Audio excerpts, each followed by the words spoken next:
2019 বৰ্ষত অনুষ্ঠিত হোৱা এপিডিচিএলৰ পৰীক্ষা বাতিল নতুনকৈ অনুষ্ঠিত হ'ব এই পৰীক্ষা আৰু ঘোষণা মুখ্যমন্ত্ৰী ডক্টৰ হিমন্ত বিশ্ব শৰ্মাৰ স্থান আয়োজন কৰা হৈছে তাত যোগ দিবলৈ পাই মই গৌৰৱ অনুভৱ কৰিছো আৰু পণ্ডিত দীনদয়াল উপাধ্যায়ৰ পুণ্য আত্মাৰ প্ৰতি মই মোৰ শ্ৰদ্ধাঞ্জলি জ্ঞাপন কৰিছো এপিডিচিএলৰ নিযুক্তিৰ লগত জড়িত 11 ব্যক্তি এপিডিচিএলৰ যি কেণ্ডিডেটসকল আছিলে এই কেণ্ডিডেটসকলৰ লগত এই ব্যক্তি কেইগৰাকীয়ে সঘনাই টেলিফোনত যোগাযোগ কৰি আছিল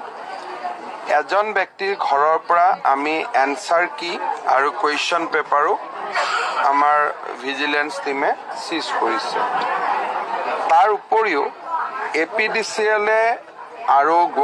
এপিডিচিএলৰ ৰিজাল্ট চিটটো স্কুটিনি কৰিবৰ কাৰণে আমি গুৱাহাটী বিশ্ববিদ্যালয়ক দিছিলোঁ কিন্তু এপিডিচিএলে যিটো এজেন্সিক ব্যৱহাৰ কৰিছিল সেম এজেন্সিটোকে গুৱাহাটী বিশ্ববিদ্যালয়ে ব্যৱহাৰ কৰিছিল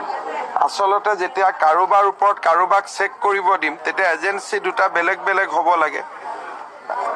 আৰু প্ৰায় 278 জন কেণ্ডিডেটৰ লগত এই ব্যক্তিসকল যোগাযোগত আছিল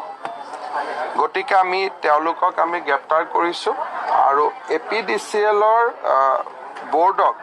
মই পৰামৰ্শ দিছো যে সিএম ভিজিলেন্সৰ যিমানবিলাক ইনক্ৰিমিনেটিং ডকুমেন্টছ আমি পালো